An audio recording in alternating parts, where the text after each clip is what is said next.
ઇઝરાયેલી સૈનિકોની ક્રૂરતા, ઘાયલ પેલેસ્ટાઇનના નાગરિકને જીપ આગળ બાંધીને હોસ્પિટલ લઈ ગયા. ઇઝરાયેલની સેનાએ શનિવારે વેસ્ટ બેંકના જેનિનમાં દરોડા દરમિયાન પેલેસ્ટાઇનના એક નાગરિકને સેનાની જીપના બોનેટ પર બાંધીને લઈ જતો એક વિડીયો સોશિયલ મીડિયા પર વાયરલ થઈ રહ્યો છે. આ ઘાયલ થયેલા વ્યક્તિની ઓળખ મુજાહિદ આઝમી તરીકે થઈ છે. આ ઘટના પર ઇઝરાયેલ ડિફેન્સ ફોર્સનું નિવેદન સામે આવ્યું છે, જેમાં તેમણે જણાવ્યું હતું કે ઇઝરાયેલની સેના પર હુમલો કરવામાં આવ્યો હતો. ત્યારબાદ બંને તરફથી ગોળીબાર થયો હતો, જેમાં આ વ્યક્તિ ઘાયલ થયો હતો, જે બાદ તેને પકડી લેવામાં આવ્યો હતો. ત્યારબાદ સૈનિકોએ સૈન્ય પ્રોટોકોલનું ઉલ્લંઘન કર્યું અને સૈન્ય દળોનું વર્તન ઇઝરાયેલની સેનાના મૂલ્યો અનુસાર નથી. આ મામલાની તપાસ કરવામાં આવશે. મુજાહિદ આઝમીની સારવાર માટે હોસ્પિટલમાં દાખલ કરવામાં આવ્યો છે.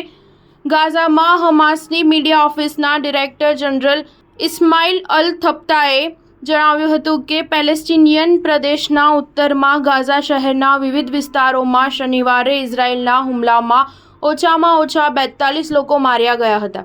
ગાઝા પટ્ટીના 8 શરણાર્થી શિબિરોમાંથી એક અલ શતી પર ઇઝરાયેલના હુમલામાં 24 લોકો માર્યા ગયા હતા. અલ તફામાં ઇઝરાયેલના હુમલામાં અન્ય 18 પેલેસ્ટિનિયનના મોત થયા હતા. સ્ટાર ન્યૂઝ 7 હંમેશા સચ્ચાઈની સાથે.